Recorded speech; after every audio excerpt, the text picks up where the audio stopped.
आज आपण देवाच्या खोलीची एकदम डीप क्लिनिंग केलेली आहे। आता सगळ्यात आधी देवाच्या खोलीमध्ये म्हणजे देवघरामध्ये जेवढं काही सामान असेल तेवढं सामान काढून घेतलेलं आहे। आता ही स्टाईल धूप दीप लावतो आपण, त्यामुळे कोजळी आणि थोडीशी काळपट पडलेली आहे। काही ठिकाणी तेलकट हात लागल्या जातात, तीही तेलकट अगदी एक सोल्युशन बनवत आहोत। त्याने अगदी स्टाईल चकाचक व आपलं देवघर एकदम चकाचक नवीन असल्यासारखं वाटणार आहे। आता ते सोल्युशन म्हणजे एक मोठी अशी वाटी घेतलेली आहे, त्यामध्ये लिक्विड भांडे घासायचं लिक्विड सोप किंवा हँडवॉश असं घेतलेलं आहे। मी हे भांडे घासायचं त्यामध्ये 2 ते 3 लिंब पिळलेले आहे आणि 1 चमचा खाण्याचा सोडा म्हणजे गोड सोडा टाकलेला आहे। एवढं छान असं हे फसफसलेलं आहे। आपल्याला फक्त स्टाईल एकदम चकाचक नवी करण्यासाठी फक्त याच 3 वस्तू लागणार आहे। हे सगळं व्यवस्थित मिक्स केलेलं आहे।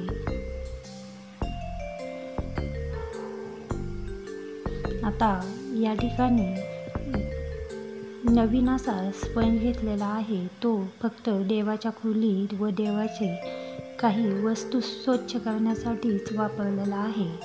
तो स्पंज यामध्ये बुडवायचा व आपली जेवढी स्टाईल आहे तेवढी स्टाईल सगळी स्टाईल एकाच वेळेस स्वच्छ अशी पुसून घ्यायची। त्याने कमी मेहनतीत सगळी एकदम अशी स्टाईल चकाचक दिसत आहे।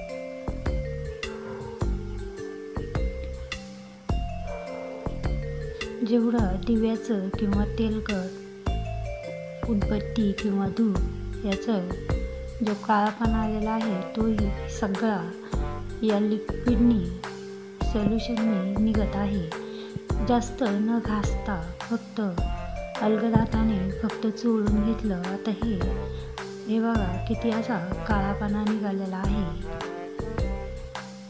सगळी स्टाईलला मी हे सोल्युशन लावून घेतलेलं आहे।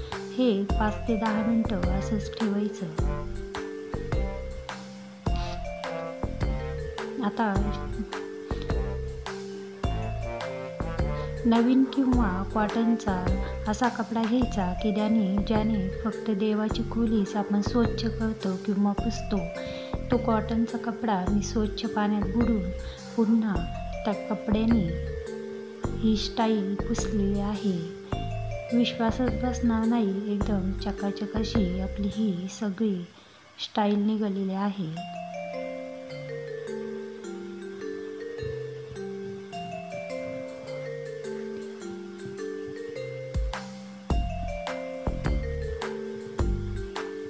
हे सगळं एवढं मोठं स्वच्छ करायला फक्त 10 ते 20 मिनटं लागलेले आहे।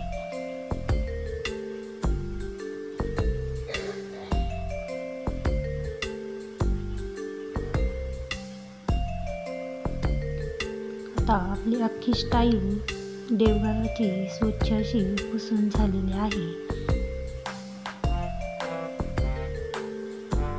आता हा जो दरवाजा आहे डिझाईनचा तोही खूप काळा झाला। मी ते सोल्युशन थोडंसं यालाही चोळलं होतं। आता स्वच्छ कपड्याने तेही पुसून घेतलं। एकदम स्वच्छ असे तेलकट हाताचे आपण हात लावतो तेही डाग निघालेले आहे आणि ही डिझाईनमधलंही काळपटपणा काहीसा निघाला, पण स्वच्छ असा तो व्यवस्थित पुसून घेतला की एकदम चकाचक असं ही डिझाईन पण निघालेली आहे। आता देवघराची खालची किचनची स्टाईल तीही स्वच्छ आपण पुसून घेऊ। हे बघा किती असा तेलकट आणि काळापणा निघत आहे। काही मिनिटातच एकदम चकाचक अशी सगळी स्टाईल निघत आहे।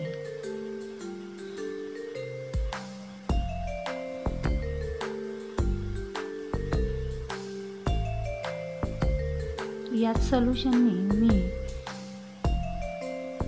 हे सगळं देवघर स्वच्छ केलेलं आहे.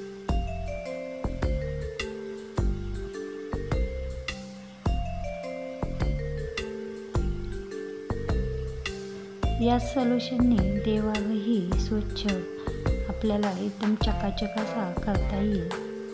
आता हे स्वच्छ पाण्याने असं धुवून घ्यायचं आणि तर स्वच्छ कपड्याने पाणी काढायला नसेल तर पुसून घेतलं. मी स्वच्छ कपड्याने पुसून घेतलं. एकदम चकाचक असं आपलं हे देवघर झालेलं आहे. काही मिनिटात कमी मेहनतीत